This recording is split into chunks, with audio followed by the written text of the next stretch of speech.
Assalamualaikum dan salam sejahtera kepada semua penonton yang berada di Facebook Live Perpustakaan UTM dan YouTube Live Perpustakaan UTM pada hari ini.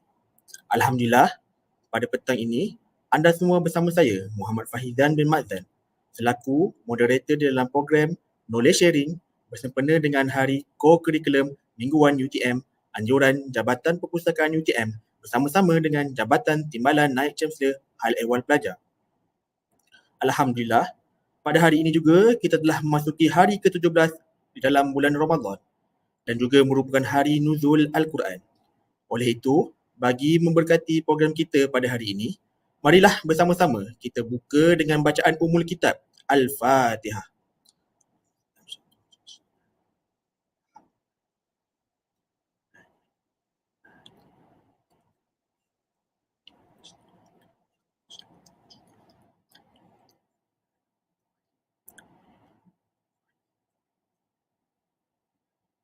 Amin amin ya rabbal alamin. Alhamdulillah. Okey, tanpa membuang masa lagi, saya memperkenalkan panel kita pada hari ini, iaitu Profesor MADYA Dr. NORMA BINTI ALIAS daripada Jabatan Matematik, Fakulti Sains, Universiti Teknologi Malaysia yang akan menyampaikan perkongsian ilmu yang bertajuk Mathematical Challenges from Complex Modelling to Big Data Analytics. Assalamualaikum Doktor. Alhamdulillah sihat hari ini. Waalaikumsalam. Apa khabar semua? Alhamdulillah. Alhamdulillah. So hari ni 17 puasa dah hari nuzul Al-Quran dah hari ni. So kita umat Islam tinggal lagi 13 hari lagi nak melangkah kepada hari raya Aidilfitri. Okay, sebelum kita mulakan, izinkan saya untuk membaca secara ringkas latar belakang panel kita pada hari ini. Okey, Profesor MADYA Dr. NORMA BINTI ALIAS merupakan Profesor MADYA Jabatan Matematik, Fakulti Sains, Universiti Teknologi Malaysia. Beliau telah berkhidmat di UTM hampir 30 tahun bermula daripada tahun 1992 sehingga kini. Beliau telah dianugerahkan ijazah Dr. Falsafah PhD dalam bidang Industrial Computing pada tahun 2004 di Universiti Kebangsaan Malaysia. Beliau juga merupakan pemegang ijazah sarjana dalam bidang Industrial Computing pada tahun 1997 di Universiti Kebangsaan Malaysia.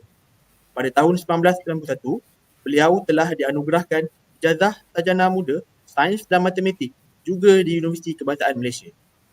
Bagi research interest, Profesor MADYA Dr. NORMA BINTI ALIAS adalah pakar di dalam bidang dan area Mathematical Modelling, Parallel Computing, Numerical Analysis, Big Data Simulation, Industrial Computing dan lain-lain lagi.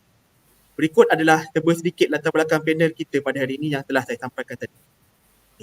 Seperti yang telah dimaklumkan sebelum ini, tajuk kita pada hari ini yang akan disampaikan oleh panel kita adalah bertajuk Mathematical Challenges from Complex Modelling to Big Data Analytics. Secara umumnya mengetahui bahawa matematik ini digunakan di seluruh dunia. sebagai salah satu alat yang penting dalam bidang, termasuklah bidang sains, bidang kejuruteraan, bidang perubatan dan bidang sains sosial. Okey Doktor, untuk soalan pertama saya sebagai pembuka dan pengenalan untuk tajuk kita pada hari ini, apakah itu cabaran matematik ataupun what is the mathematical challenges? Silakan Doktor. Ya, terima kasih moderator Encik Muhammad FAHIEZAN bin Madzan, Pustakawan, Perpustakaan Universiti Teknologi Malaysia. Saya ucap terima kasih kepada Perpustakaan UTM dan juga Hari Kokurikulum Mingguan UTM, ya Encik Muhammad FAHIEZAN, sebab menjemput saya untuk bagi satu sharing knowledge on mathematical challenges, cabaran matematik zaman sekarang ni, dan satu paradigm berlaku daripada complex modelling kepada big data analytics. Okay. So soalan tadi Encik Muhammad FAHIEZAN tentang apakah cabaran-cabaran matematik tu. Okay. Jadi sebelum tu elok saya cerita sikit tentang ada berlaku satu peralihan daripada 2020 iaitu pandemik COVID-19, kemudian berlaku pula epidemik iaitu satu kawasan sangat meluas penyebaran virus 19 dan sekarang ni fasa endemik iaitu di mana kita boleh menangani virus ini dengan menggunakan vaccination program. Bagaimana pula kaitan dengan mathematical modelling? Kalau kita lihat dekat sini ada dua bahagian. Satu bahagian kita tengok iaitu kita boleh modelkan active cases of the COVID-19 menggunakan SER model, dan sebelah kanan itu ialah bukan saja kita boleh modelkan tetapi kita boleh meramal apa yang berlaku di Malaysia untuk 3 bulan lagi, 3 tahun lagi berkenaan dengan penyebaran COVID-19 yang sekarang ni dah ada Omicron, even though China masih lagi lockdown. So mathematical modelling dan juga big data mampu meramal dan juga menyelesaikan masalah-masalah yang kita jangka. Alright. Ya Encik Muhammad FAHIEZAN, kita sekarang ni berada dalam endemik. Apa yang berlaku iaitu kalau kita lihat dekat sini, product index, manufacturing index menurun semenjak 2020, 2021 dan alhamdulillah Januari 2022 indeks manufacturing ataupun produk ataupun industri semakin meningkat. Tetapi impact dia iaitu lost income, pendapatan yang berumur 55 tahun ke atas menurun sebanyak 17%, mungkin kerana dunia sekarang bergerak dengan pekerjaan yang lebih bersifat maya ataupun virtual. Alright. So saya cuba nak kongsi, ada beberapa perkara kat sini seperti yang Cik Muhammad FAHIEZAN tanya, apakah cabaran matematik? Kenapa perlu berlaku transisi daripada kompleks model yang kita buat sekarang ni berdasarkan pada axiom, theorem, historical mathematical modelling kepada data? Dan apakah cabaran kalau kita terlibat dalam data analytics? Dan bagaimana fungsi-fungsi orang matematik dan juga orang statistik untuk menyelesaikan masalah meramal, ataupun menggunakan platform-platform yang ada, dan apakah dia kerjaya-kerjaya terutamanya pelajar, kita bercakap dengan pelajar dalam dunia endemik sekarang. Saya juga akan berikan sedikit conclusion. Alright. So sekarang ni kalau kita tengok dekat sini, saya nak jawab apakah dia mathematical challenges, ataupun yang kata Cik Muhammad FAHIEZAN tadi, cabaran-cabaran matematik. Sebelum kita pergi, elok kita lihat dari segi sudut pensyarah dan juga pelajar. Saya tahu pelajar dah penat selama 3 semester ni, ataupun hampir 2 tahun ni kita berdepan dengan Educator 4.0. Alright, so we preparing video, we preparing presentation online, animation, handling the discussion on the online system. Lepas tu kita pensyarah cuba menerapkan apa dia? Integrity, holistic value, responsibility, wisdom, glory, morality, courage and justice. So alhamdulillah kita harap student keep going with their student outcome, apa dia, lifelong learning, practical skill, social skill, problem solving, keusahawanan. Okay, ramai yang sekarang ni melakukan online, e-business, e-finance dan sebagainya. Alright, jadi kita sebenarnya ke arah education 5.0, iaitu menggunakan data. Jadi, since kita cerita pasal mathematics, elok jugalah saya terangkan mathematical thinking yang diketengahkan oleh Ken Delvin. Dia kata, mathematics tu start daripada nombor untuk urusan-urusan perniagaan, kemudian melakukan geometry, ataupun trigonometry, alright. And then sekarang ni pada abad yang kalau kita tengok dekat sini kan, before century, iaitu 300 before century, mathematics cuba bergerak daripada menggunakan Greek mathematics, iaitu yang bersifat axiom, right, bersifat Euclidean space, kepada bentuk menggunakan data, probability dan juga calculus. Dan sekarang iaitu endemic after pandemic ialah menggunakan data, alright, menggunakan data sepenuhnya untuk membuat keputusan, alright. So isu sekarang ni ialah, let's focus on the data. Alright, so we are involved so many element when we deal with the mathematical modeling. Elemen untuk sekarang ni kita ada physical problem. I want to check the temperature behavior of the problem, and then I want to also convert the problem into the mathematical modeling. I'm using the second step, using parabolic equation of the PDE. Saya rasa pelajar-pelajar dah belajar, partial differential equation, persamaan separa, and then terus ke arah bagaimana nak selesaikan masalah yang cukup besar itu menggunakan superkomputer. Alright, jadi proses ni sangat sungguh-sungguh memenatkan, kerana kita melalui berdepan dengan hardware, software dan seterusnya, kita boleh visualkan temperature behavior in the specific location in 1D, 2D, 3D. And then seterusnya kita membuat sistem supaya pihak ataupun users faham apakah solution problem yang kita kena buat. Alright, so sekarang ni kalau kita lihat dekat sini, inilah proses yang kita buat. Kalau bidang kejuruteraan, kita ada tools, kita ada software, kita ada problem dan seterusnya kita ada embedded system daripada network, wireless, ataupun compact and portable device, using the Internet of Things. Kalau zaman sekarang ni, pelajar-pelajar dah terdedah dengan Internet of Things. Jangan lupa, kita selalu terpaksa sediakan sistem ataupun courseware ataupun kita kata website to communicate with the customer, with the researchers, with among our teams, alright. So this is the way how we communicate. Tapi kalau sekarang ni dalam dunia virtual, kita biasalah bersifat maya dan seterusnya. Dalam dunia perubatan, ada research yang sangat halus saiznya. Contohnya nano scale, 10 kuasa negatif 9.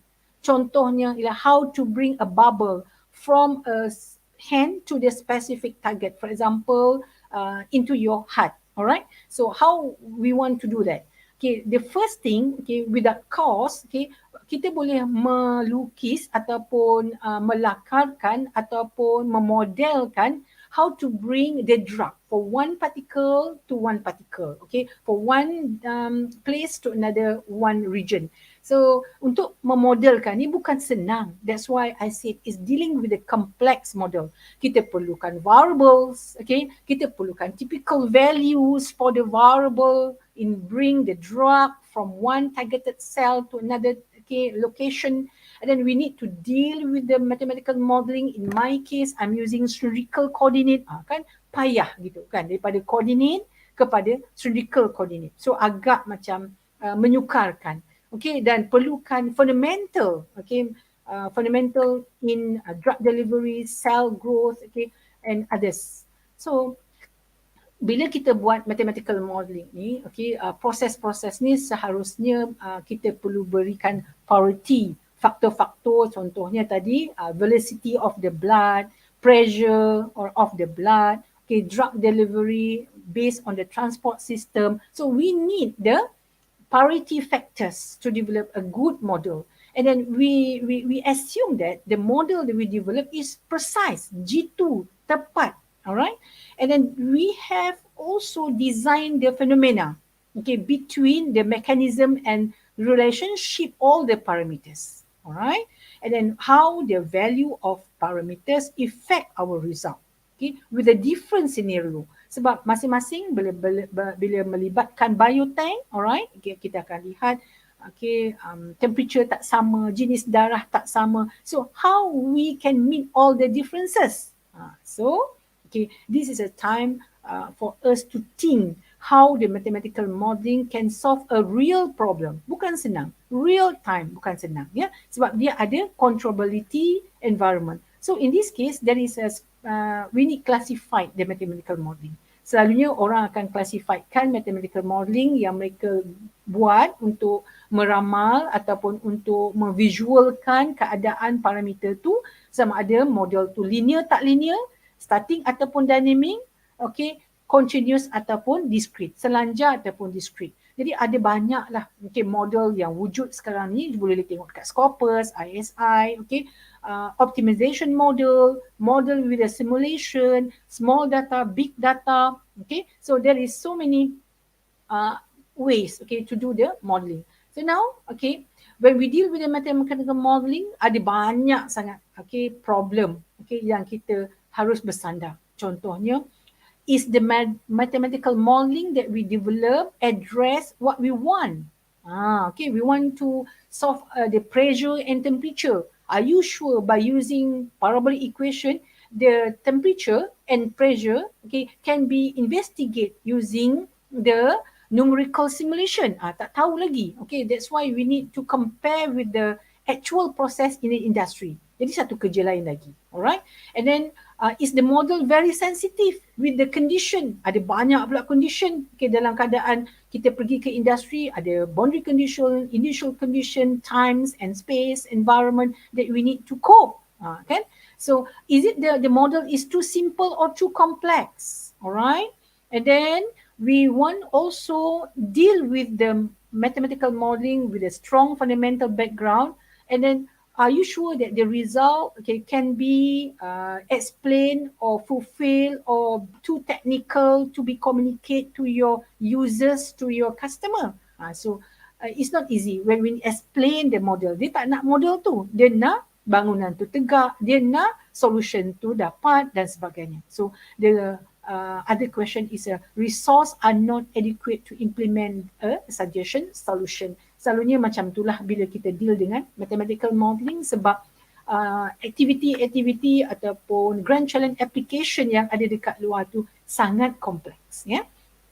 Satu lagi yang boleh kita tunjukkan dekat sini iaitu bila kita menyelesaikan masalah, contohnya ya, okay, kita nak tahu tentang ice melting at the Antarctica region, ataupun kita nak tahu tentang how the land chop at the Nusa Jaya, ataupun kita nak tahu how the ice blinking after 3 hours or after 1 hour looking at the computer. So all the mathematical modeling should be connect with those area in the GIS, geoinformation, okay, database, satellite database, alright, not just mathematical modeling dealing with the physics dan sebagainya. So cukup memayahkan, okay, cukup susah.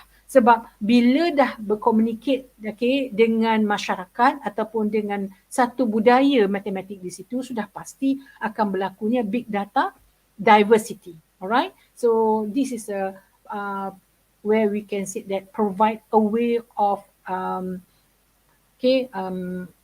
focusing the attention of the classical problem, okay, and then the problem is most involve diversity of mathematical development. Alright, so now bukan senang sebenarnya nak berubah daripada menggunakan model kepada menggunakan data. Alright, bukan mudah. Sebab kenapa?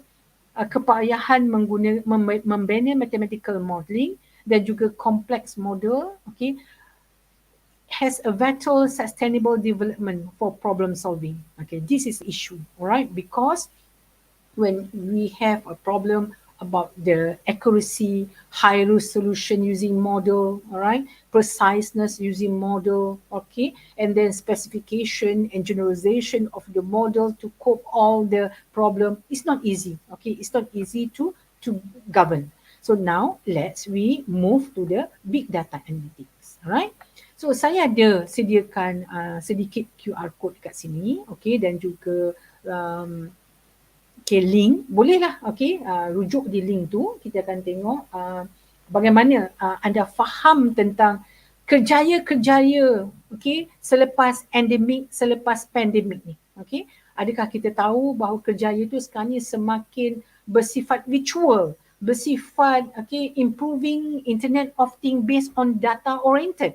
So cubalah kita vote sama ada anda faham ke tidak, okay, okay, pelajar-pelajar faham ke tidak, okay, bahawa bukan sebagai engineer, bukan lagi kerjaya sebagai guru, sebagai pensyarah, sebagai doktor, okay, sebab ada, okay, Internet of Things ataupun device, sensor, okay, meters, machine yang boleh, okay, menggantikan tanggungjawab itu. Alright, jadi mungkin kita cuba dedahkan kat sini kerjaya-kerjaya yang melibatkan, okay, data dan juga menganalisa data, sama ada data kecil ataupun data besar. So I give a time for you to vote, and let's re-explain about the career path, okay, based on the data oriented.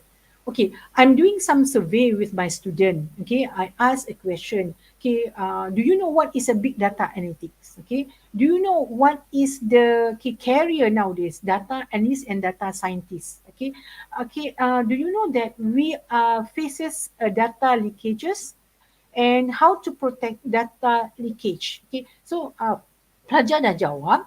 Okay, mostly kalau cukup menyedihkan, pelajar tak faham. Okay, apa dia kebocoran data, kebocoran maklumat, okay, ataupun kita panggil hacking, okay, because of okay, hacks environment, ransom and others. Okay, dia kata dia tak tahu, 68% tak tahu.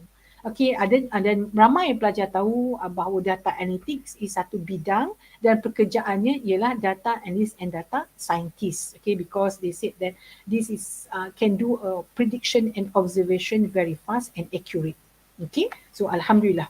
So now bila kita kerja berkenaan dengan data, okay, bukan bersifat 100% statistik, bukan menggunakan descriptive statistik atau menggunakan SPSS, R, okay, ataupun menggunakan SAS, okay, tapi it's more on artificial intelligence. So satu persoalan berlaku dekat sini di antara pensyarah dan murid. Dia kata kat sini, okay, bagaimana kemampuan health belief model can predict the health, including research in medicine, planning and evaluation, okay, control and measurement the health problem, assessment of risk illness, and diagnose the COVID-19 problem through the lung. Contoh, so student mungkin rasa terpinga-pinga lah, yang dua pelajar ni terpinga-pinga. Okay, boleh ke kita modelkan sesuatu untuk meramalkan sesuatu? So actually, okay, the challenge of the big data analytics is what? Is combination between the mathematical principle. Tengok kat sini, maksudnya, okay, kita perlukan mathematician because they need to create a model. They need to join together, combine together the basic fundamental, okay, mathematics, for example, algebra, geometry, analytical geometry, okay, for solving the grand challenge application. So maksudnya model tu agak penting juga, dan bagaimana big data analytics, okay, boleh dimodelkan mathematical, okay, oleh satu mathematical modeling untuk melakukan contohnya classification, categorization, regression and others prediction. Yeah. So now let's go to the some journey, okay, when, okay, we faces endemic COVID-19, okay, daripada tahun 1970, 1980, 1990, tahun 2000, millennium, tahun 2010. Kita akan lihat, okay, kat sini, okay, mostly, okay, users akan guna satu komputer, okay, ataupun mainframe kat situ. Dan dah mula belajar artificial intelligence or aspect system because they want to make a decision, alright. Kemudian tahun 1980, dah mula, mereka menggunakan information system untuk mendapatkan keputusan. Kemudian 1990 pula, kita dah ada data housing, kita dah ada data mining, kita dah ada information system is more exclusive, alright, before we go for the business intelligence. So this is what we want. Tahun-tahun millennium ini, kita dah ada cloud, tapi taklah bersifat very huge, computing, ataupun kita kata big data computing, still have a data, but we go for the web mining, alright. But for 2010, people looking for the specific artificial intelligence method, for example, machine learning. And now, 2020, people looking for one of the technique, to do a big data analytics is a deep learning or cognitive computing. So, because dealing with the big data, dia tak boleh lagi guna CPU, kena guna high performance computing system, or sometimes we call supercomputer. So, this is a process that we go through from 1970. So, sebelum ni, tahun 2000, bila kita kata data, mereka akan kata the data is based on the volume, whether gigabyte, terabyte, exabyte, yottabyte, the volume of the data. And then second is a variety of the data, whether if you can see in your handphone, images, text, a voice, how the data is considered as a structured, unstructured data, labeled or unlabeled data. Alright, and then how the data generate based on the velocity, based on the time. For example, we are streaming now. So we generate data almost every second. Alright, but now there is a transition because we want to analyze the data. Because the data generate very frequent. So other indicator, other category of data can be based on the value, value of data, whether the data can be predicted, can be used as a data driven, alright, and then visibility, means that whether the data can make attention, can be classified, can be prominence, to make a decision, and then viability. Viability means that we want to have a outcome from data generated, and veracity, how messy the data, how we can group the data, how we can block the data, how we can classify the data. So it's based on the veracity of data. So now, I love if I can share with you one video. Let's see if I can share this video. I hope moderator can help me to share screen. Share screen.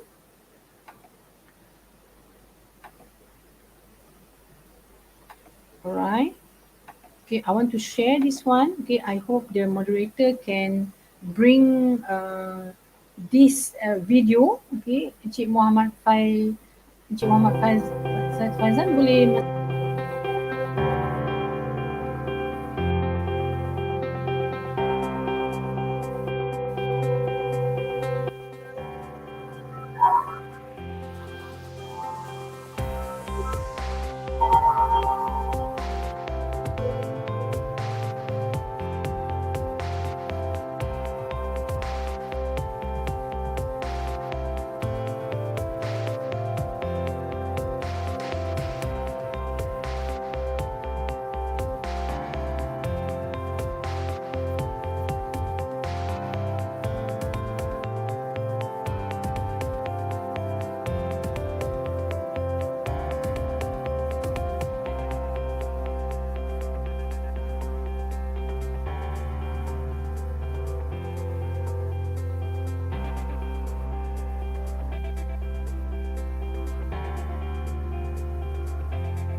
Okey, kalau boleh di-sharekan PowerPoint saya. Okey. Jadi kalau kita lihat tadi kan video tu penuh aktiviti-aktiviti berdasarkan kepada data yang dikumpul, data yang digunakan secara intelijen dan banyak alat-alat yang digunakan. Contohnya device, sensor, meter, kan? Alright, and then face recognition. Alright, dan di sinilah data-data itu berhubung di antara 3 elemen. Satu ialah device yang digunakan, cloud untuk menyimpan data, dan juga yang ketiga ialah bagaimana data tu dianalisa dan memberi impact kepada pengguna.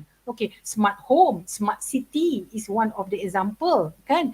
Kita tengok tadi smart home lah.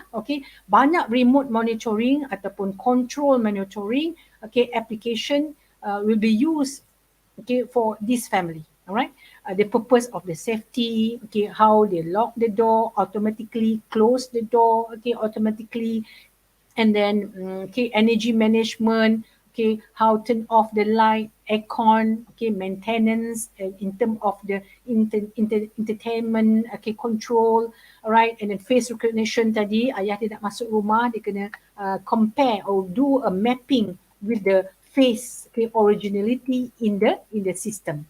And then kalau kita tengok tadi menggunakan kenderaan, dalam kenderaan tu sendiri terlalu banyak IoT network. For example, kita gunakan Bluetooth, alright, satellite, using GIS, Geoinformation System. Alright, just now they can detect a sensors for the limit speed of specific transport. So this is all dealing with the Internet of Things and create the data. So the data is become your terabyte generated per day. Alright. So bagaimana dengan medical, biomedical? We have see that they are using a wearable device. Dekat mana? Dekat tangan dia tadi. Boleh tengok apa? Boleh tengok tekanan, boleh tengok temperature behavior of the body, the blood flow, alright, the timing, and then in this case saya gunakan interconnect of the heterogeneous bio-nano things, where internet, or network to the internet. So the data is collect for every second and analyzed using big data analytics for every second too. Alright. So now variable technology that we bring here, it's very important to do a site monitoring. Essential part of the construction industry. For example, here there is a problem between human and machine. So we expose the real time application and get the feedback. And then based on the data, we analyze using the machine learning or deep learning. The important is we want a data. Saya ada buat satu research menggunakan geoinformation system. Dekat sini saya melihat bagaimana pembangunan di Nusajaya, Johor. Alright. Kita tahu Nusajaya akan menjadi salah satu contoh smart city di Malaysia. Dan saya juga menggunakan GIS untuk melihat data-data yang saya dapat daripada Bank of Data to get to know about the ice melting process at the Antarctica region. So this is important of integrated between data generated from satellite, a device that we are using, for example, drone, Internet of Things, and then how to analyze data to enhance the device, to enhance the drone, for example. Yeah. So now,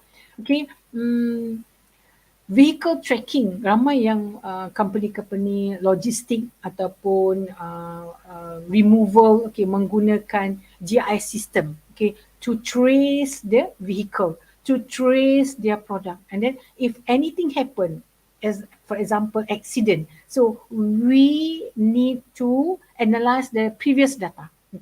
So maybe insurance companies will use this data to pay for the insurance, for example, and then we can also use intelligent transportation to monitor the traffic, right, or do the emergency self-stop or autopilot. Contohnya macam mostly banyak kereta terkini sekarang ni boleh melakukan autopilot. Maksudnya lebih daripada garisan, okay, automatically kenderaan tu akan kembali ke tengah garisan. Itulah yang berlaku. Alright. So now how device, sensor, meter, machine help us. Okay, we are using this device to collect the data, and then this is opportunity for us to analyze the data, to make a decision making, to maybe develop a new product. For example, Malaysia Airlines, dia dalam dunia COVID-19 ini, mereka menggunakan data, menganalisa data dan seterusnya mengambil keputusan bahawa penerbangan tidak boleh diteruskan, tetapi perniagaan seperti makanan, housing, properties can be done. Right? This is the opportunity, to create a new product, a new business. Right? So now the other cost when we have a data, from the internet, IoT or Internet of Things device, is to cut the cost. So that will keep the manager, if you are data analyst and data scientist, they will help the manager to do a project budget friendly. All right. So now the other important device is a drone where they can collect the data of every second. Cuba tengok dekat atas kita. Kalau dekat atas UTM tu biasa nampak drone. For example, kalau construction company, they're using drone to monitor the dust at the environment workplace.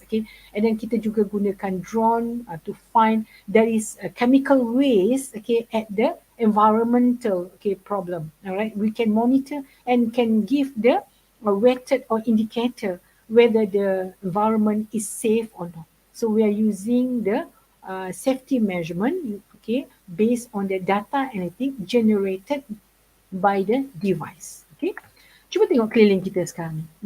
Dekat keliling kita ada lebih kurang ada 4 device. Cuba tengok, ada komputer, ada handphone, ada device, wearable device, ada CPU dan sebagainya. Alright, so you can see how very speed the growth of device to collect the data till now. You can see in 1992 only 1 million, only one, maybe you have one computer, one TV, one device, but for 2020 there are 34.8 billion device. Meaning that one people have 4 device around them to use the human activities.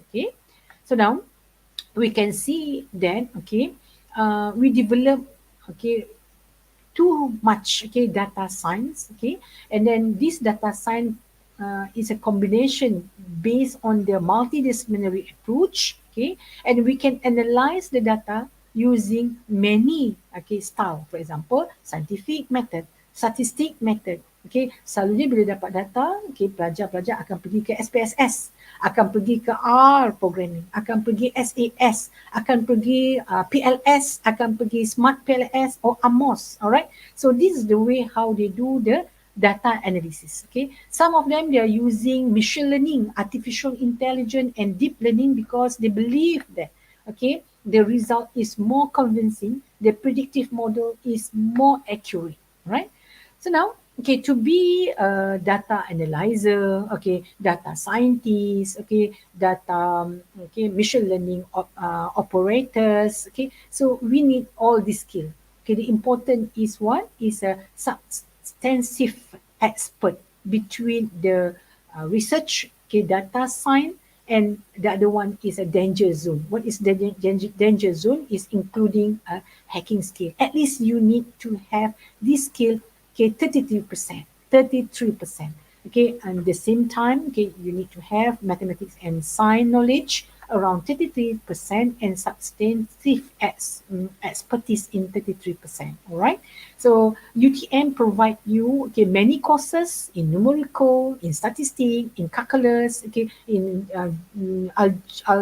algebra and others to improve, to make sure you are confident, to be data analyst, data scientist, all right, machine learning provider, alright, machine learning operation and others. Alright, so now I know you have so many data around you. Okay, at least Excel. Ada Excel kan, biasa guna bila dapat sesuatu, okay, terus masuk Excel dan terus analyse kan. At least dah lukis satu graph ataupun histogram daripada Excel. Ada yang gunakan SAP ataupun beberapa software untuk mengutip data. So, I know, I believe that how the data affect your personal life, alright? And then we believe that around 2.5 quadrillion bytes of data being produced almost every day. It's too many, almost every day, alright? How about, okay, the data effect to your business, okay, to your study, to your, okay, company, for example, okay, and to your prediction. So we hope that, okay, this data will cover your pattern, the correlation between parameters, and then of course they will develop a journey of business intelligence solution, right? Especially nowadays during COVID-19 kan.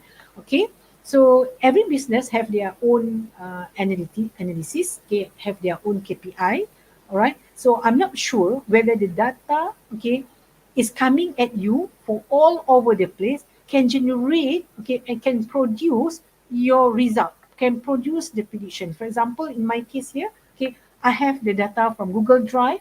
I also have a data from Excel. I also have data from QuickBooks, okay, where from here I can see what is the cash balance, for example, okay, for my organization, for my company, okay, from my, okay, saving and others. So the issues here, how to do data analytics, okay. So now, okay, I love if you can do some revision, sikit ulang kaji kan. Kita dah biasa dengar regression kan dalam statistik. Kita bila dapat saja titik masa tingkatan 4, tingkatan 5, okay, tahun 1, tahun 2, kita akan sambungkan titik tu. Alright, dan kita akan dapat satu garis lurus ataupun satu lengkok ataupun curve. Alright, so that's we can do. Okay, it's a regression. It's one of the learning process. It's one of the supervised learning process because you know the point, you know the number, you know the value. Alright, the same time you can use this data to do a classification. Classification tu maksudnya macam mana? Bukan saja nak bahagikan ke data tu kepada beberapa kumpulan, okay, tapi kita boleh tunjukkan data tu boleh berguna ataupun tak boleh berguna. Alright, boleh dikategorikan, okay, diguna semula ataupun perlu dibuatkan what we call as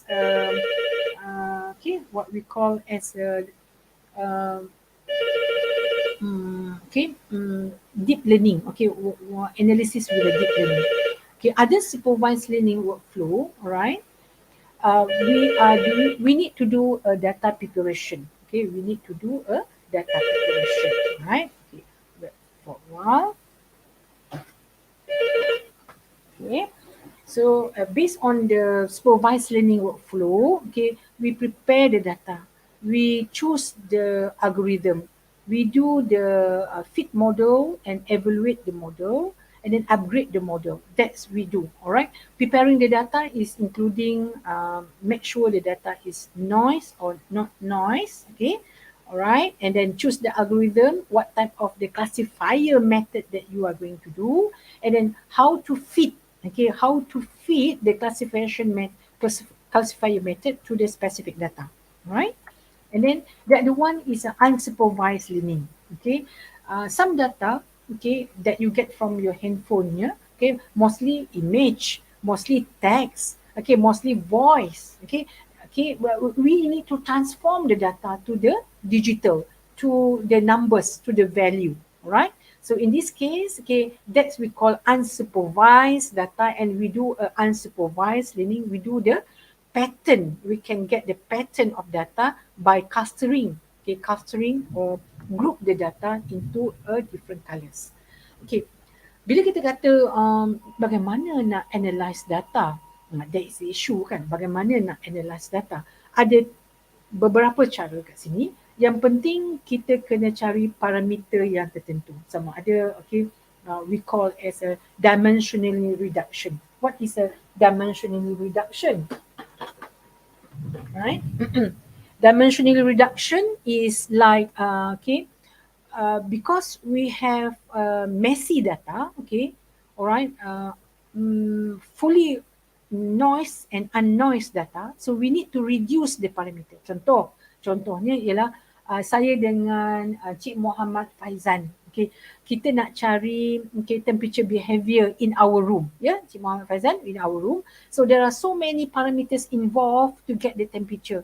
Okay, there is a space, time, okay, the aircon, the heat from light, okay. So kita akan buangkan mana parameter yang tak mempengaruhi the changes temperature in the room, alright. Contohnya ialah light, okay, and then the space, okay, maybe the time, alright, the room temperature. So kita akan buangkan parameter tu supaya kita akan dapat parameter yang berkesan untuk menganalisa, alright. Bagaimana pula kalau data-data yang cukup besar, contohnya kita nak cari apakah dikatakan bahagia, okay, bagi seorang yang bersifat profesional. Ada banyak parameter. So ambillah parameter yang penting. And then the other one is a classification, how to classification between the tumor growth, non-tumor growth, alright, regression, okay, and this one is not dealing with the regression, and is it the data below than 10,000 can be classified, or we need 100,000 data can be do the clustering and others. So this is a knowledge we can improve. Alright. So Cik Muhammad Faizan, ada soalan? Okey, Doktor. Saya rasa satu penjelasan introduction yang betul-betul jelas lah bagi kami yang sebagai penonton dengar. Alhamdulillah lah, sangat jelas. Kat sini saya dapat pick beberapa poin yang Doktor maklumkan atau jelaskan masa introduction tadi. Iaitu satunya saya dapat pick up iaitu peralihan daripada kompleks data kepada big data analytics.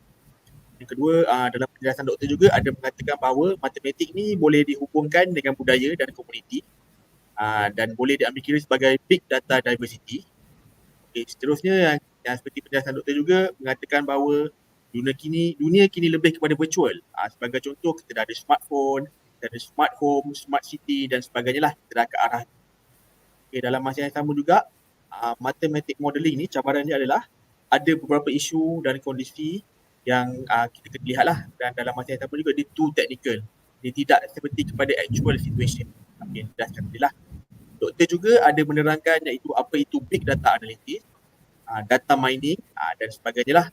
Sebagai contoh juga doktor ada menerangkan bahawa apa itu data science dan peluang pekerjaan terbaru yang kita semua boleh nampak lah, iaitu data scientist. Data scientist bukan pekerjaan yang barulah. Dia juga berhubung kait juga dengan matematik dan data analytics. Okey doktor, untuk soalan yang seterusnya, di mana big data application ni ataupun aplikasi data raja ni digunakan? Di mana ia digunakan? Serta bagaimana ahli matematik ni dan ahli statistik ni boleh terhubung dengan bidang dan area ini? Silakan doktor. Ya. Terima kasih Muhammad Faizan. Okey, saya bercakap atas dasar pengalaman. Okey, semenjak 2017, okey, pelajar-pelajar di bawah penyelidikan saya dah mula menceburi bidang-bidang seperti data analyst, data scientist, machine learning provider, or machine learning operation. So I just want to share my knowledge. Okay, why we need to involve in this area, because whatever you do, you are from engineering field, so you can also involved in this career. Alright, why? Because big data application can be used in multidisciplinary field. For example, in banking, in education industry, in media industry, healthcare, agriculture industry, travel industry, food industry, energy, utilities industry, retail industry, government industry, manufacturing industry. I don't want to tell more about this one, but most of my students, they go for the banking industry. All right, most of my students also go to the government industry because they know how to analyze the data. All right. So sekarang ni dah ada yang pergi ke travel industry, ada yang kerja dekat ASIA sebagai data analyst. All right. So you can see the example here. For example, retail industry, how Amazon use a big data enhancing customer service during pandemic. tak ada pun barang tak sampai, semua barang sampai, okay. And then tak ada pun barang yang tak boleh ditukar, alright. And then in the energy and utilities industry, you can see here, there are so many data can be collected from the smart meters, grid equipment, power system and others, alright. Food industry, apatah lagi kan, banyak sangat the tracking customer data can be done, okay, and repeat orders or repeat customer can be done, okay, when we have a data. Okay, so now saya tak ada nak cerita panjang. Cuba kita fikir sekarang ni, pelajar-pelajar okay, kita, okay, yang dah ada degree, yang dah biasa melalui proses, okay, educator 4.0, dah biasa dengan skill, okay, skill ni saya rasa ramai dah melalui proses ni, okay, membuat quiz, membuat Kahoot, alright, menggunakan animation, okay, Wave, Python, Pentagon, okay, able, okay, to represent their result, okay, their presentation in animation, for example, kan? And then what the impact, okay, until now, I know most of you are confident, okay, to IT, okay, to the cyber technology, open a new business, okay, plan job for futures, alright. And then job for futures pula sekarang ni dah tak jadi doktor, dah tak jadi engineer sebab dah ada industrial 4.0, robot, robustness and then automation process at the manufacturing, alright, industry. So mostly the ready job now is a data scientist, data provider, system developer. Ini bentuk-bentuk yang pekerjaan dalam dunia during COVID-19 pandemic and endemic, alright. And then do a data visualization, okay, maintenance, advertisement maker, okay, services provider. Why this is considered as a future job for industrial 5.0. Yeah. Okay, so I hope based on the process education 4.0 that you go through, okay, you can enjoy, okay, to get a future job, okay, you can select the future job because there is a frustrations of data. Apa dia? Okay, for example, incomplete data, okay, 33%, even though kita punya constellation data dekat Asia Tenggara sangat kurang, lack of training, lack of the structured data, poor data integrity and others. So there are so many, okay, opportunity for you to fit in, okay, because of the frustration among data professionals, okay. So now, okay, what is the area that you can fit in? One of them is a big data analytics, okay, because you can analyze the large amount of data, make a correlation, make the predictive model and do the prediction. And then perspective analytics is more on develop the algorithm, machine learning algorithm, ada banyak kan. Contohnya artificial neural network, convolutional neural network, support vector machine, extreme learning, forest, okay. And statistical method also, okay, involve, okay, and support by computational platform. Because the data is big, so we need deal with the supercomputer, alright. So semasa COVID ni, okay, kita akan lihat the big data analytics is become important. The important is what? Reduce cost. Okay, and then okay, because there is a closed industry, closed manufacturing, closed business, so we can make a decision, okay, based on the data, ready data that we generate, okay, when we open the business, okay, and develop a new product, a new market, all right, by analyzing, okay, the customer need and customer satisfaction data. So ada banyak data kan. So bagaimana Encik Mohamad Faizan? Okey doktor. Okay, daripada penjelasan doktor tadi, saya dapat simpulkan sedikit lah ataupun saya boleh pick up point sedikit. Maknanya big data ini digunakan di pelbagai industri pada zaman sekarang ini. Kalau kita nampak dekat industri perbankan dah ada aplikasi big data, industri pendidikan, industri media, industri kesihatan, industri perkilangan dan sebagainya lah. Apa yang saya dapat nampak kat sini adalah ia adalah merujuk kepada satu pekerjaan yang baru iaitu data analisis. Peranan data analisis inilah akan masuk pada industri-industri tersebut untuk membantu industri tersebut untuk membuat satu ramalan ataupun aktiviti yang lebih ketat lah. Yang maksudnya pula doktor ada menerangkan bahawa big data ini akan saya lihat sekarang sudah nampak penting dah data analisis. Okey, untuk soalan yang seterusnya, apakah ramalan doktor tentang cabaran matematik pada masa hadapan? Dia punya penjelasan doktor lah, apakah ramalan doktor, prediction doktor. Kita tak menolak mathematical modelling. This is used to support your problem. Kita tak menolak mathematical modelling. This is very important to reduce the cost. Okay, for example, okay, sistem-sistem yang kecil, sistem-sistem yang kompleks, kita terpaksa modelkan dulu. Alright.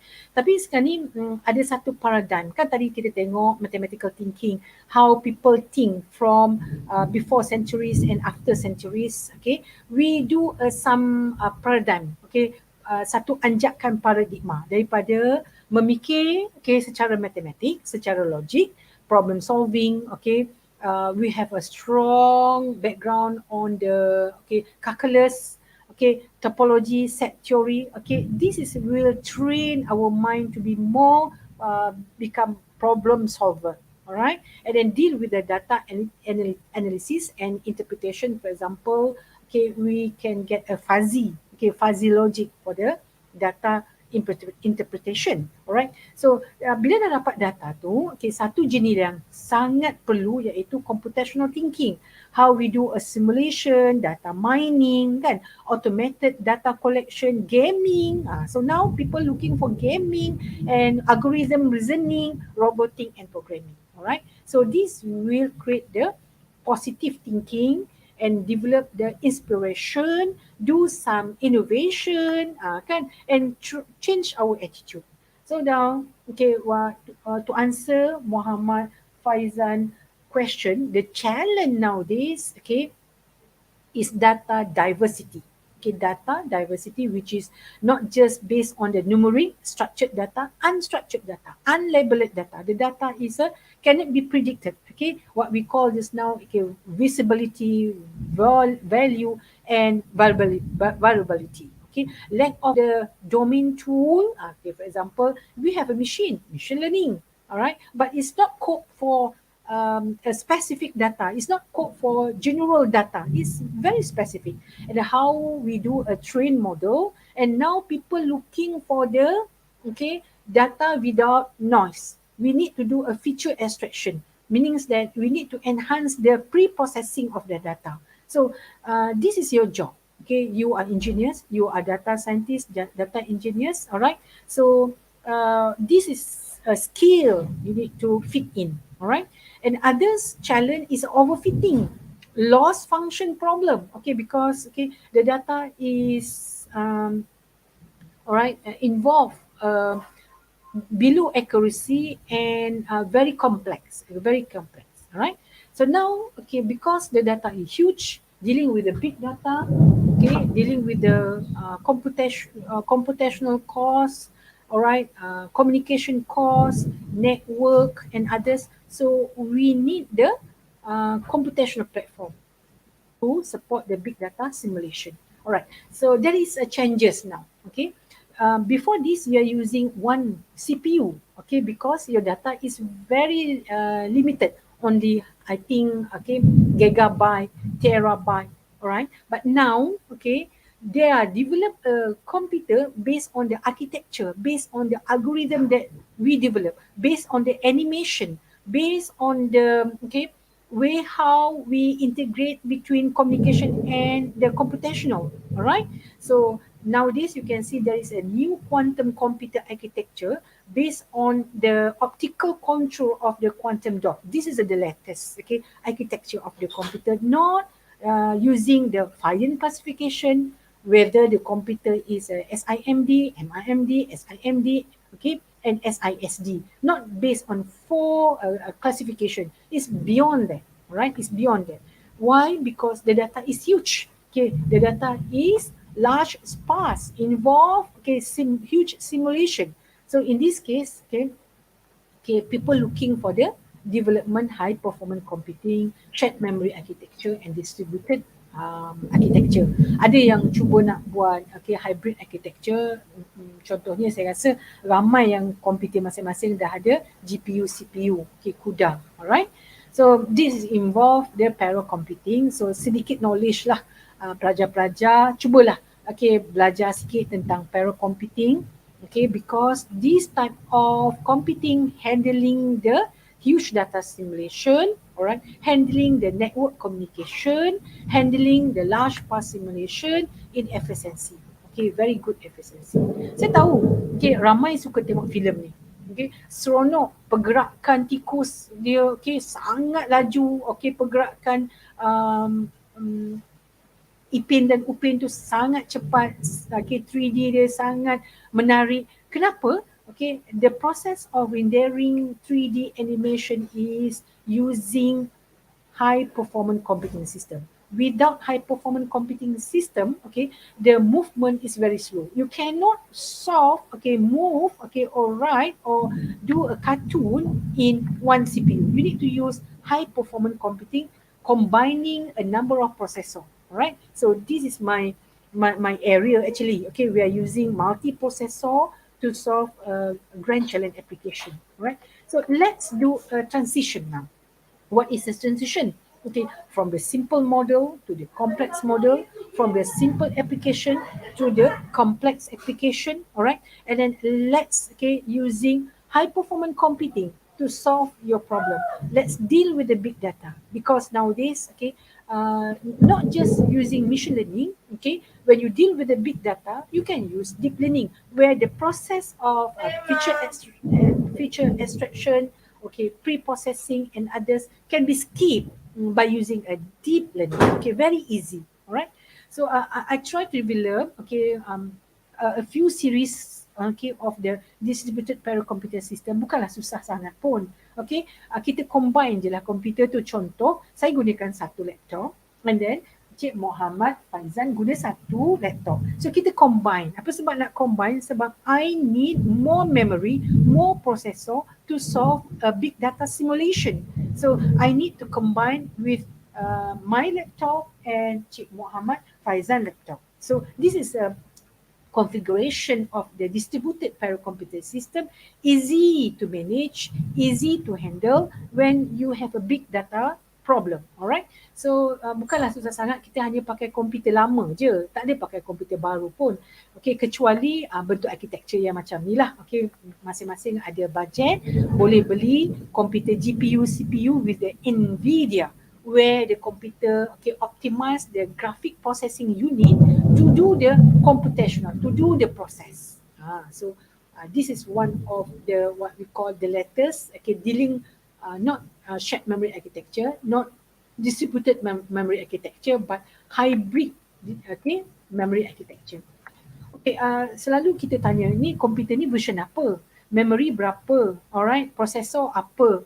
Alright, so the computer generation, okay, drastic increasing, especially during pandemic. Alright, so you can see here, one of the important things, okay, bukan saja saya nak deal dengan Cik Mohamad Faizan untuk membina distributed paracomputer system, saya pun boleh deal, okay, dengan mana-mana cluster of workstation to develop the grid computing. Contoh di sini, saya pernah membina satu kerangkaian, okay, we call grid computing between UTM, UKM, okay, Uniten, UITM and UPM because my student is there. So we develop a cluster of workstation and communicate through the network. Okay, so the communication into the local, for example, UTM and UTM ni, sebab saya ada dua workstation masa tu, is based on the local area network because in the local, in the one region. Yeah. So now, this is transition nowadays, not, okay, people looking for the GPU, CPU, high performance computing, okay, to support a big data, okay, analytic, okay, big data simulation, we need cloud. Okay, that's why some of you buy cloud, okay, computing, okay, at the Amazon, okay, banyak lah, Google pun ada. You can buy, okay, to support your huge data simulation. Yeah. Okay, mereka akan tanya tentang mana pula boleh jumpa huge simulation tu. Okay, if you deal with the model, you find the size of interval. You do find granularity based on the space and time. Okay, based on the specific variable, put in the fine granularity. Okay, tapi oleh kerana saya deal dengan image from the GIS, saya deal dengan data yang digenerate oleh electroechography, EOG, dan juga saya deal dengan image yang bersifat sangat halus, nanoteknologi menggunakan electromicroscopy ESEM. Jadi data saya sangat besar. Dia akan generate data sangat besar bila saya tukar daripada image kepada digital. So bila dapat data yang cukup besar macam ni, contohnya elektroekografi, data daripada gelombang, muscle, brain wave and others. So when I transform to digital using MATLAB, the data is huge. It involve more terabyte and zettabyte. So I need to solve using high performance computing dealing with the big data simulation.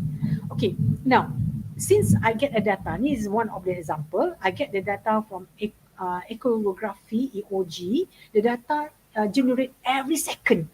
I put a sensors around the face, eyes. I can monitor what happened to the eyes if you look at the computer more than 2 hours, more than 1 hour and 30 minutes. So we can generate the data, transform to the grid, and apply the machine learning. I'm using artificial neural network, all right? And then because the data generate almost every second, all right? So I'm using GPU, CPU, and I can monitor, I can predict what happened to the data after 3 hours, especially for drivers, for programmers, they're looking at one target to get a solution, one focus, point to get the safe driving and others. So this will give the advice to the drivers and programmers to stop at the specific time period. Alright?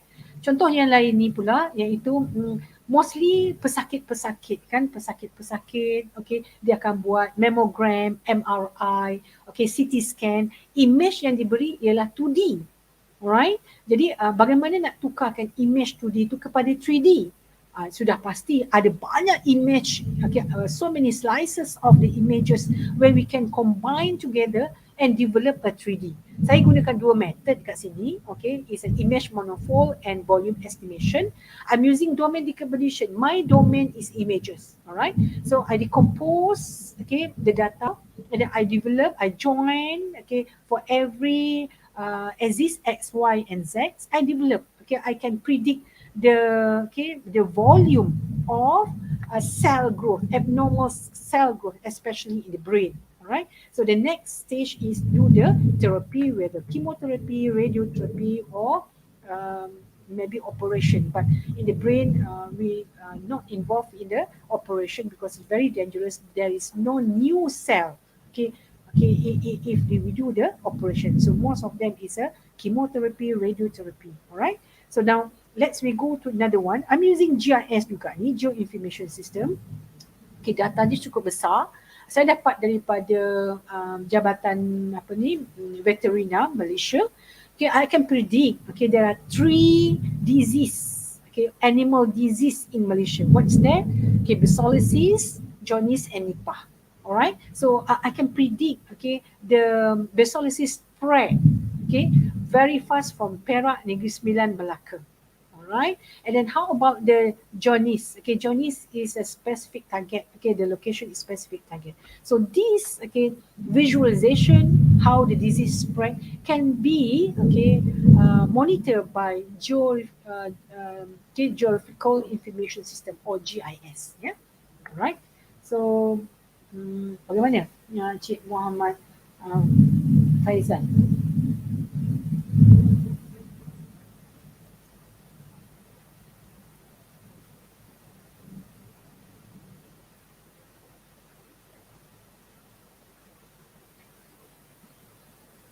Macam tak dengar Cik Muhammad Fahiezan.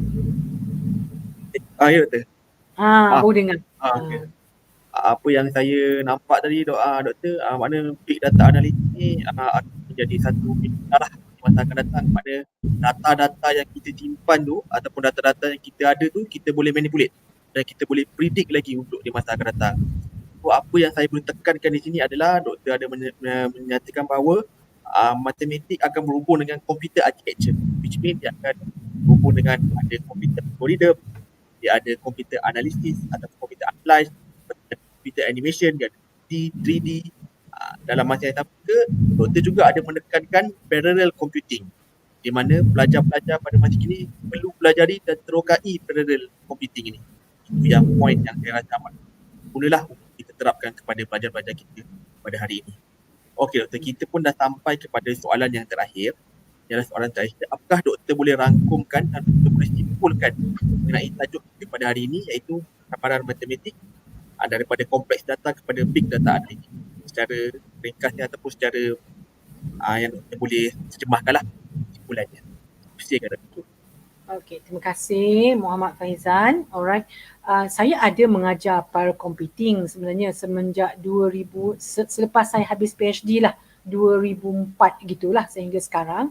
Okey, saya rasa sambutan dia sangat bagus sebab saya akan ajar tentang high performance computing, okay, big data simulation. Now we go one transition, big data analytics, because there is a very fast journey kan, dealing with the mathematical modeling for handling the big data simulation to big data analytics using, okay, handling many data, okay, from the images, from the digital data, okay, using high performance computing. Tapi sekarang ni saya suka minta student gunakan GPU, CPU architecture lah sebab dia bersifat hybrid dan mudah control the communication between the data. Okay, so the challenges sekarang ni ialah bukan saja fourth industrial revolution but fifth industrial revolution. Semua akan tanya, fifth industrial revolution tu apa? Okay, fifth industrial revolution ialah pembaikian, okay, Internet of Things or device, meter, sensors, machine that we develop, okay, pembaikian itu berdasarkan kepada data yang di-generate oleh IoT itu, device itu. Okay, jadi data itu perlu, okay, dianalisa secara intelligent, alright, and get some method, for example, machine learning, deep learning, okay, extreme learning, alright, and then the result can be used to enhance the device, the Internet of Things, okay, maybe more robust, more intelligent, more automated, and others. So for five industrial revolution, you are ready with really more automated, okay, or enhancement of Internet of Things, okay, using the analysis from data. So the challenge now, okay, itulah kalau pelajar-pelajar engineering, pelajar-pelajar UTM harus sedarlah challenge from the fourth industrial revolution apa dia? Okay, innovation.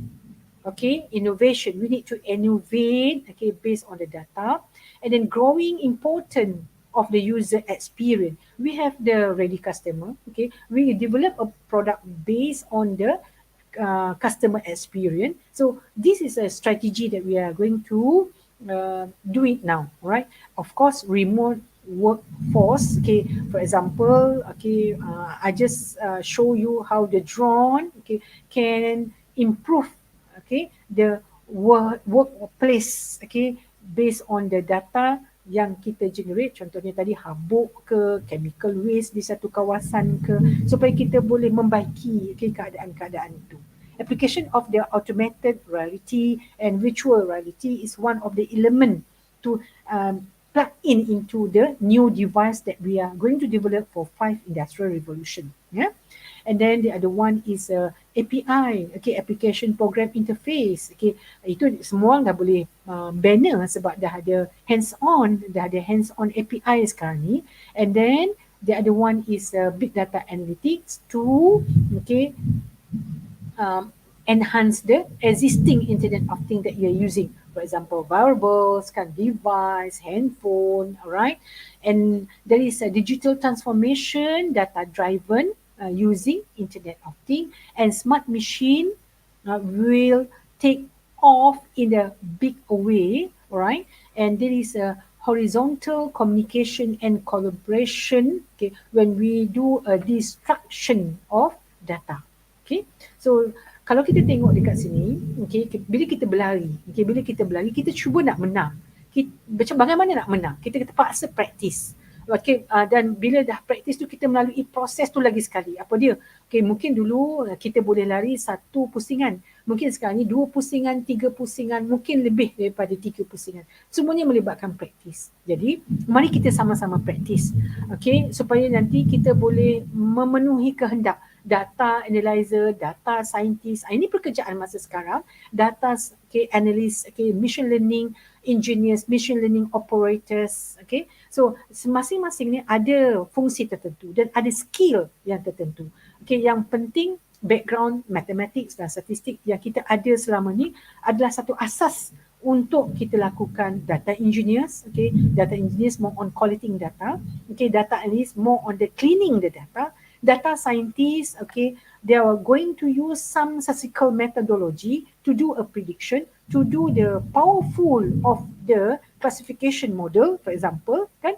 And then machine learning, okay, they go for the, for example, here is a better solution. So there is a state of art solution, okay, using changes, okay, machine learning classifier provider, for example, okay, not use a neural network, mungkin nak pakai forest, nak pakai support vector machine, extreme learning dan sebagainya. Okay, machine learning operation ni is more dealing with the stakeholders, users, okay, and then they do manage the machine learning life cycle. Okay, maybe they need to improve the new version of the system, all right, where the CEO understand, okay, the stakeholder also understand the software that developed from the data analytics. Okay, so this is a difference between the data analyst and data scientist. Okay, data scientist tu tadi saya dah beritahu dia menggunakan predictive model, okay, machine learning method. So it's more advanced, it's more on doing the prediction, doing a decision making, doing the monitoring and observation. But data analyst is more on the present how the regression of the data, how the graph of the data. For example, the sale for the year is a stagnant, is a maintained, is a straight line. However, predictive analytics, they can study whether the data is increasing, okay, the sales is increasing, the sale is decreasing. Okay, bila tengok roadmap, okay, of the data analyst and data scientist career, okay, kerjaya-kerjaya ni, rasa macam susah sebab ada programming, lepas tu ada machine learning, tak pernah belajar machine learning, ada deep learning, okay, yang lain tu macam dah belajar, kan? Alright, so let's put some effort to the specific knowledge, for example, machine learning, alright, and deep learning. Others, you have a good background, okay, statistics, very good background, mathematics, very good background, data handling, okay, you also have a good background, okay, you know what types of data, and then version control ni is dealing with the machine learning operators, okay, these are the people who are expert in the software engineering, all right, at least we know how to develop a new software, kan, all right. So now you can see here there are so many colorful software, okay, in the market nowadays, okay, all are there are open source, okay, that's why kenapa student saya ni laku lah dekat pasaran semenjak 2017, okay, kenapa? Rasanya insyaAllah tak ada yang menganggur sebab saya dah mula berubah, bertukar daripada menggunakan licensing software to open source software. So bila pelajar terdedah dengan open source software, okay, mostly company gunakan open source software. Banyak open source software, for example, okay, Jupyter, Python, okay, Scilab, TensorFlow, Keras, okay, and then Hadoop. Okay, this is all open source software, and based on your background in mathematics and statistics, okay, and then you're good handling the data, all right, so you can go through all this journey, all right. For data scientist pun lebih kurang je gunakan open source software, terbelau macam contoh ni kat sini, and then R programming, SQL, all right, and then SAS, SAP, okay, is one of the important software, okay, for analyzing and visualizing the data. Bila kita dapat data, kita kena visualkan dia. Sama ada 1D, 2D ataupun 3D. Kenapa? Supaya stakeholder kena faham. Supaya, okay, CEO kena faham. Supaya, okay, your team kena faham. So that's why, okay, people love to communicate, okay, with other people, okay, with a very convincing storytelling skill to make sure that they believe their decision making by using a feature extraction accepted, okay, by stakeholder, by your manager, by the CEO and others, kan. So bila kita dapat data, mostly data tu sifat dia messy, okay, sifat dia dynamic, sifat dia very extremely large scale, very heterogeneous data stream. So how we can classify, how we can categorize, how we can put in the regression, okay, the data into a nodes and link, all right, into a very quality and accurate, easy to predict, easy to make a decision, all right. So this is a time for us to do the constellation, okay, how the data we collect and analyze. For example, kalau tengok ni negara-negara Eropah, okay, sangat tinggi data structure-nya, alright, dan boleh dianalisa beberapa kali dan boleh dapat decision making. Banding dengan negara-negara di Asia, kan, masih lagi di peringkat, okay, research mungkin, di peringkat incubator mungkin, okay, di peringkat pre-commercialization, alright. So now we know that when we deal with the data, we deal multidisciplinary area. So janganlah kata bila saya tahu tentang big data analytics, saya tahu semua. Saya tak tahu data mining. Saya juga tak tahu, okay, how to do the neuro computing. So but by knowing a part of this knowledge, okay, this cycle of data scientists can be fulfilled. For example, to do the problem solving, all right, to do the business analysis, and then towards the end, the business strategy, business new product, okay, business with the new customer, all right. So this is a research yang sangat terbuka zaman sekarang. Okay, saya ingat pelajar-pelajar bolehlah pergi bidang-bidang ini kerana kita anggap bahawa bidang ini agak ada, okay, berpeluang, terutamanya semasa pandemik, okay, semasa pandemik. Alright, so we deal with the data. Okay, we know that the data can make us a decision making, good, okay, decision making. Okay, we know how to interpret data. We know how to analyze data. Alright, so this process, okay, improving the operational excellence, okay, of the machine learning and deep learning data. Maybe after this there is no deep learning. Maybe future learning. We don't know because this process create, okay, a good decision. Okay. And then towards the end, okay, the technology that we bring, okay, we can optimize the leveraging technology to develop high performance of culture, okay, the leaders, okay, and others, because we have a very trustless data, all right. We have a very accurate, okay, data analyzing, all right, to make a decision. So sekarang ni saya suka jugalah kalau nak share, okay. Kalau kita pergi deal dengan data, okay, susah kita nak nak menipulah data tu, sebab we know that the data is based on the strong, okay, holistic value in for example literacy. We need to read, we need to understand, we need to create, we need to design the communication between the data. All right, and then next, there is competence. Okay, for example, you know how to handle the data analytics, the software, the hardware. All right, the network, the tool, the artificial intelligence enhancement. For example, based on the mathematical modeling, you know how to modify the fuzzy logic, okay, algorithm and others. And then towards the end, I said, okay, we emphasize on the ethical course order.